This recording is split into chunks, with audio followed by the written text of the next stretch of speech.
It's Sunday the 2nd of October and I have a very quick little craft project I wanted to share with you. I've been foraging and making jams and chutneys and I need to label them and prettify the jars.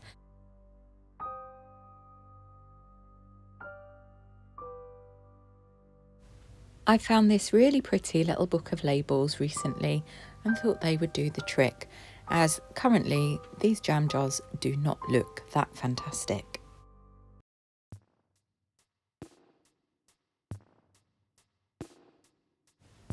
Another issue is that the labels I had put on have started to fall off and now I can't quite remember what is what. Is this a jam? Is it a pickle? We shall see.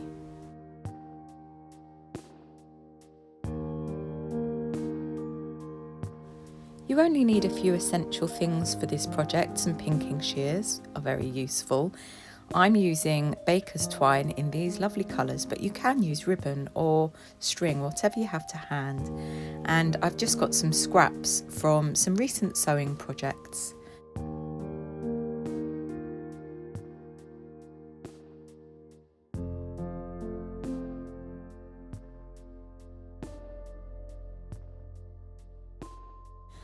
I like to make my fabric covers quite generous in size because then the recipients, if you're giving these as gifts, have a lovely little piece of fabric that they can add to their patchwork or other scraps. So I'm just going to be using a little saucer or plate and I'm testing to see the size of this over the top of the jam jars.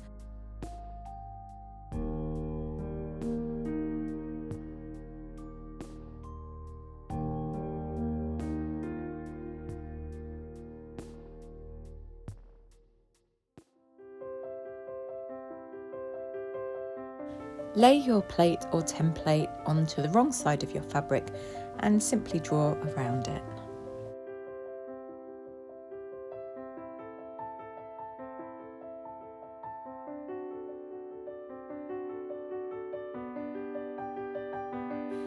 Then cut out your circle with your pinking shears.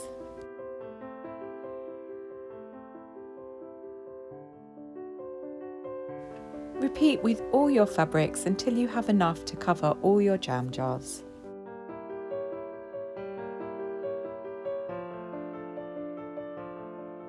I like to secure my covers in place with an elastic band before I tie the ribbon or twine on, but you don't have to if you don't want to.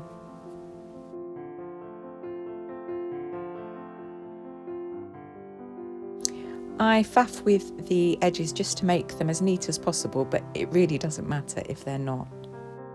And then it's time to choose the twine. So I'm going with the black and white with the pink here, a favourite combo for me. I like to use a very generous amount of twine because, like with the covers themselves, the recipient can then reuse the twine for another crafting project.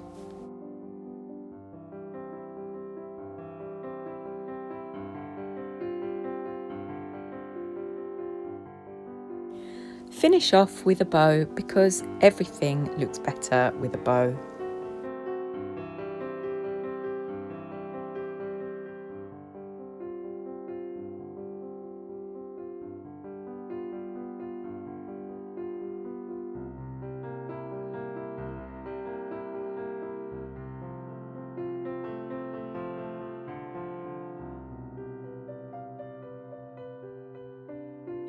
It's times like this that I wish I had elegant penmanship, or at least had mastered the mystical art of calligraphy, but I haven't. So I'm just doing my shonky, slightly sailory, tattooy type writing here, and if it fits the label, so much the better.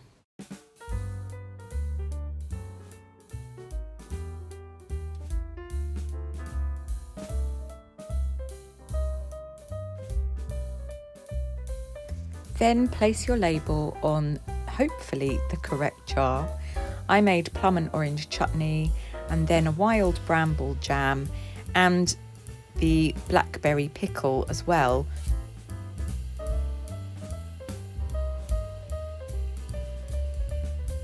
I thought this label was especially pretty And I love the colours of the pink, the sort of arsenic green, and then the Liberty lawn that I've used to make the jam jar cover.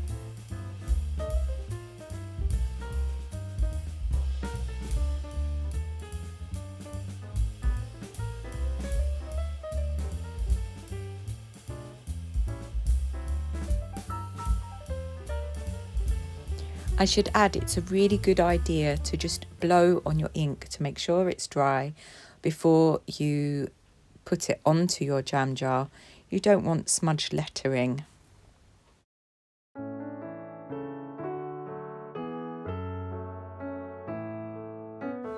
And while I finish my very easy crafting session this Sunday afternoon, I just want to say thank you so much for spending time with me in my little cottage by the sea. I hope you've enjoyed this little project idea and that you give it a go.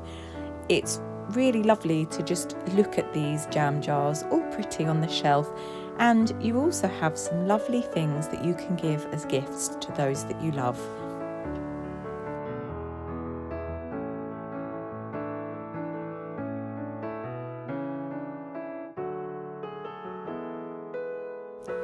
I hope that wherever you are in the world, my lovelies, you're keeping very safe and well in these rather turbulent times.